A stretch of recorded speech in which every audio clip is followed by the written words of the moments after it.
So today we're going to look at the updates to the science syllabus from P3 2024. So it is implemented at the starting with the 2023 P3 cohorts, but right now it's 2024. Therefore, we are looking at this implementation. Okay, yeah. So what is the update for the science right now? The previous syllabus was implemented at 2014. It's about 10 years, okay, for that to 9 years actually. Okay. I'm going to cover firstly on the overview, overarching vision of the science syllabus, because knowing this will give us a very, very clear idea how we should be learning science. For the primary 3, primary 4, eventually they will reach to P5 and P6. It will also guide on the type of questions they will be seeing in the PSLE. So is the science syllabus more difficult?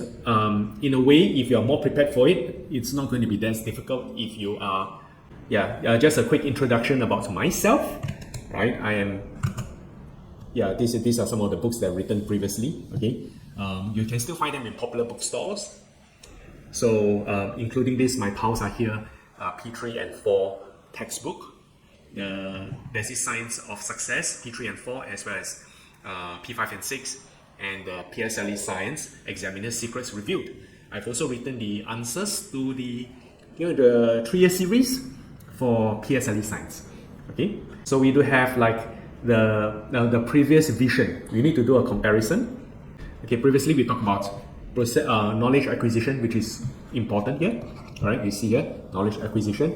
Process skills. What is process skills? Process skills is the scientific way of thinking, how science knowledge is being constructed from phenomena. So the next one is about attitudes.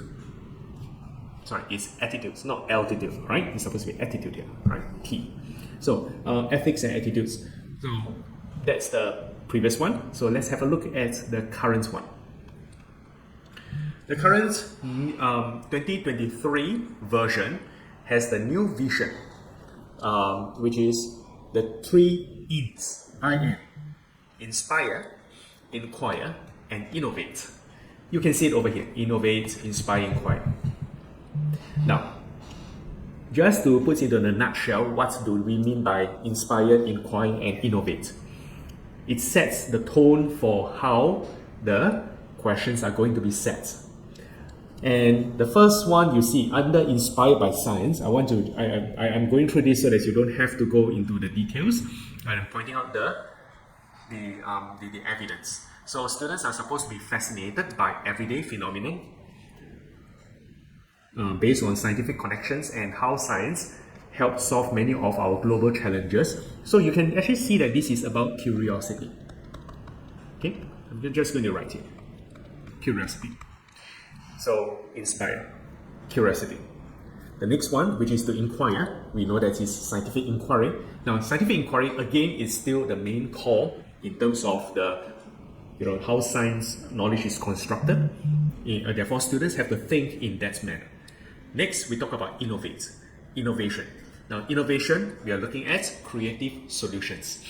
Creative solutions are the times when students are expected to apply in a creative manner, not just apply into daily scenarios, but how is it that science is going to solve problems? So this is the wide view as compared to the previous one, which I will just bring your attention to the previous one.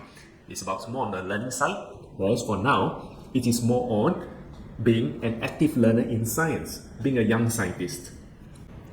Now, the previous pedagogy, okay, how science is supposed to be taught in school. They look at an inquiry classroom, which means to teach process skills and to ensure that the knowledge that's given to the students are in a process skill manner. So they will have to come up with an exploratory phase, followed by this. They're supposed to do discussion, okay, before the teacher teaches them the scientific concepts. This is opposed to a previous basic classroom where they're supposed to, the teacher go in there and then train the students in concepts, right, and teach answering skills. So, well, those are also effective, but what's more effective and implementable in terms of our current science context in our daily world is actually scientific inquiry. Right? You can see that the scientific inquiry to have things like concept mapping. I just want to bring your attention to that. Cooperative learning, even like field trip demonstration. All these will be part of an inquiry classroom. Now, I'm just going to move on to the next part where you will see the new pedagogy, how science is being instructed in the new syllabus.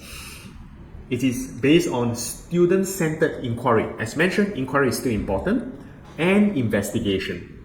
Now, student-centered inquiry meaning that instead of inquiry like how a scientist should be thinking, but now they are looking at how students will generate questions at their level.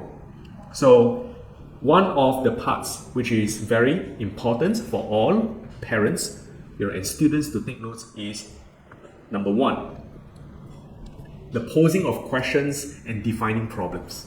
At the end of P4, students must be able to ask questions out of curiosity and to deepen understanding. And they must also be able to ask questions which can be investigated. Already at P4. Previously, when I learned about asking of questions to research questions, is at the master's level in university.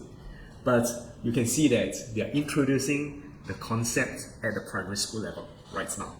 So it is really something about evolving the scientific curriculum so that they will be able to think like a scientist. Next will be for designing investigations, which means they expect students to be they'll train the students up to design experiments, to design what they should do in order to find out, to understand more about the scientific phenomena. Next, they do have like conducting of investigations and testing solutions. Okay, we do have analyzing and interpreting data. These are all parts of what science has been, the way science has been taught previously. We do have communicating and evaluating and defending ideas with evidence. This is the part where you have to do some arguments, scientific arguments. We do have like making informed decisions and taking responsible actions. I want to circle that out because science right now is a lot on environmental, concerns. You're going to think how students, you're going to train them how to solve our environmental issues at their own level, and to use and develop models.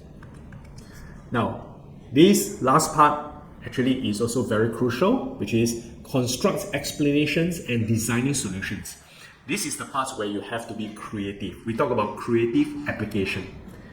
Think of creative solutions out. So construct possible explanations and generate ideas. So you can see that for science, this is the new syllabus in terms of the way the curriculum is being structured. Do expect the school papers, the questions to be aligned towards this direction, and they do have like right now they do have the inspiring science textbook in school. From there you can see some snippets on what to expect. So I'm going to show you the next page. All right, what are the focus on the what they are supposed to know. Attitudes. I just want to point out some very interesting observations for the differences between the syllabus. In the previous syllabus, we look at ethics and attitudes. Now, it's in this part here, okay, we all understand. But let's look at the next page. The new syllabus, how does it define, the ethics and attitudes? It's one full page, okay? Which is student-centered inquiry and investigation. You're supposed to have various types of values and ethics and attitudes. Now, we do have like curiosity, they do elaborate, which means they have a lot more emphasis on them. So curiosity, you're supposed to design and desire to explore the environment and question what is found. So don't be surprised if the exam question asks about what question should be asked under that situation. Of course, there will be some guidance, and over here we are already preparing for such a scenario in Fun Learner School. Creativity, integrity, wow, okay, objectivity, open-mindedness, resilience, very interesting. Science is you need to be resilient in order for you to start to make discoveries, okay, persist in the right direction, or not giving up, always making a lot of modifications along the way. Responsibility and healthy skepticism. Perhaps in the age of fake news, disinformation, misinformation, what they are trying to inculcate in the students right now is to have a healthy skepticism, to ask the right questions and not to take things for granted, to take information as it is, always critique it. And in this way they will be more engaged and more entrenched in their understanding.